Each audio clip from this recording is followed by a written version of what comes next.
Omelette बनाने वाली पत्नी।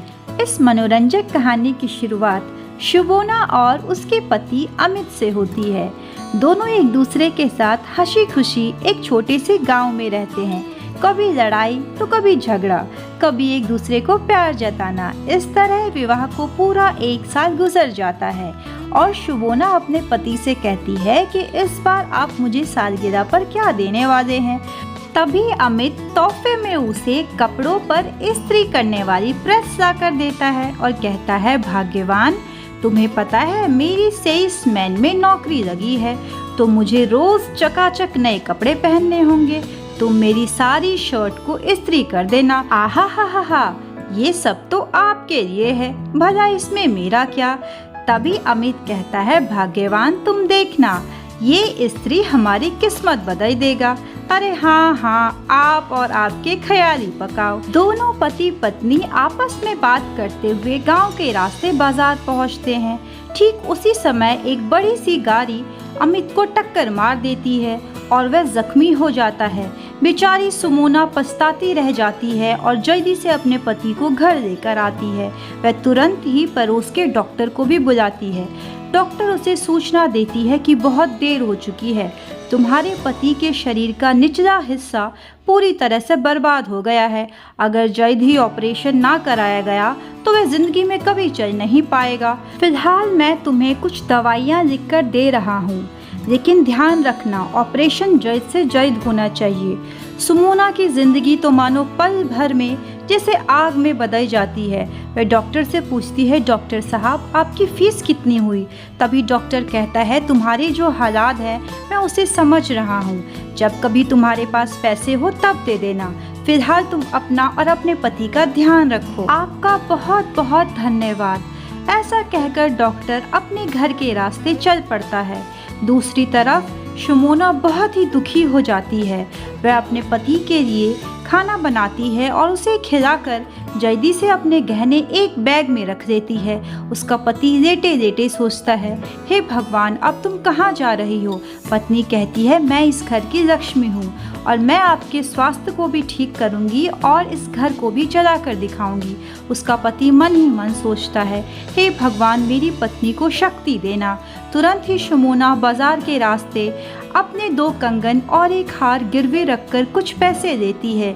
उससे फल, सब्जियां और अनाज खरीदती है। तभी बाजार में 2 औरतें उसे ऐसा करते हुए देखती है। वह आपस में बात करती है, अरे ये देखो, शादी को अभी 1 साल हुआ है और महारानी को देखो, पति बिस्तर पे पड़ा है और ये बाजारों में घूम रही है। शुमोना ये सब सुनकर बहुत दुखी हो जाती है, फिर भी उसका विश्वास नहीं डगमगाता और वह फल, सब्जियां और अनाज लेकर घर आती है।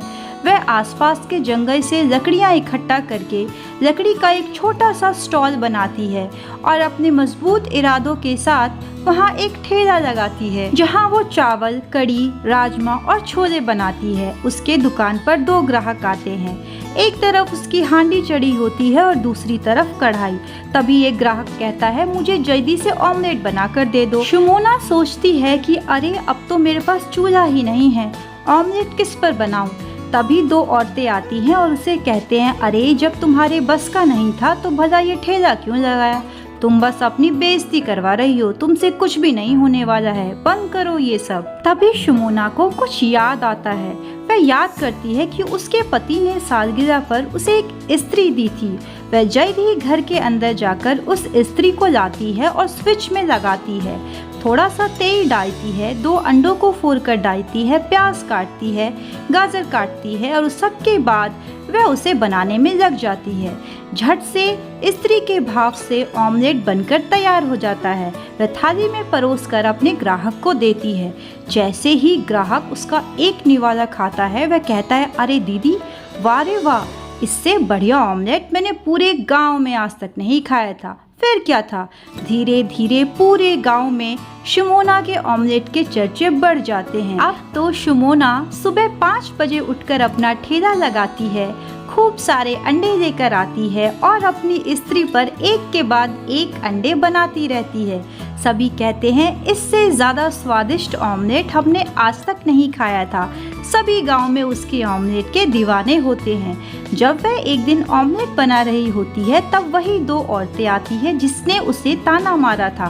वह कहती है, अरे तुम्हारे ऑमलेट के चर्चे तो खूब है, जरा हमें भी खिलाओ। तभी शुमोना कहती है, आपने तो कहा था मैं अपने पति को छोड़कर बाजार में घूम रही हूँ।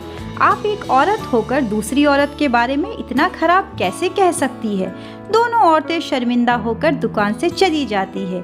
खूब सारे पैसे होने के कारण वह अपने पति को लेकर अस्पताल जाती है और महंगे से महंगे डॉक्टर से उसका इलाज करवाती है।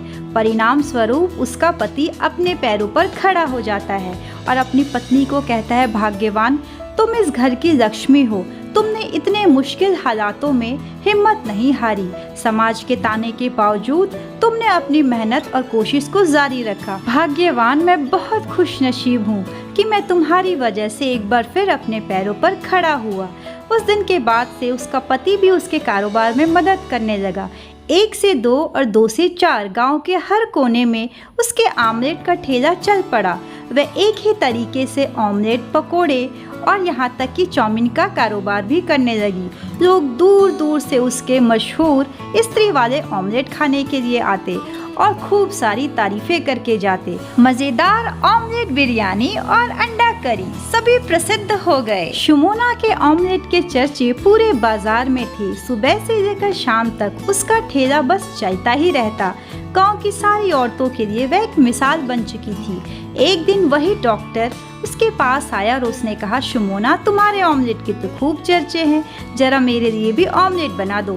शुमोना ने उसके लिए पकोड़े, चाउमीन और ऑमलेट को पैक कर दिया। डॉक्टर ने कहा, कितने पैसे दे दूं? तभी शुमोना ने कहा, डॉक्टर साहब जब हम लोग मुश्किल घड़ी में थे तब आपने हमसे पैसे नहीं लिए थे, भला मैं आपसे पैसे कैसे दे सकती हूँ। आपका बहुत बहुत धन्यवाद जो आपने हमारे दुख में हमारा साथ दिया और मेरे पति को ठीक कर दिया। और दोनों अपने घर को लौट आते हैं। अगली सुबह उसका पति कहता है, अरे भाग्यवान, ये तो कमाल हो गया, सरकार ने तुम्हें महिला प्रेरणा के लिए इनाम देने की घोषणा की है। तुम सबके लिए एक प्रेरणा हो। और हाँ, इस बार हमारे सालगिरह पर मैं तुम्हें एक खास तोहफा दूंगा। अगली सुबह वह उसके सालगिरह पर उसे एक तोहफा देता है। पत्नी देखती है, अरे ये क्या, फिर से एक इस्त्री। हाँ भाग्यवान, इसी स्त्री ने हमारी ज़िंदगी को बदल दिया और हमें इतना नाम दिया है। पत्नी बहुत खुश होती है और दोनों पति पत्नी मिलकर अपना कारोबार चलाते हैं, एक सुंदर से घर को खरीदते हैं और एक खुशहाल जीवन को व्यतीत करते हैं। So I hope you enjoyed this beautiful story. Show your support and interest by subscribing the channel. Thank you for watching.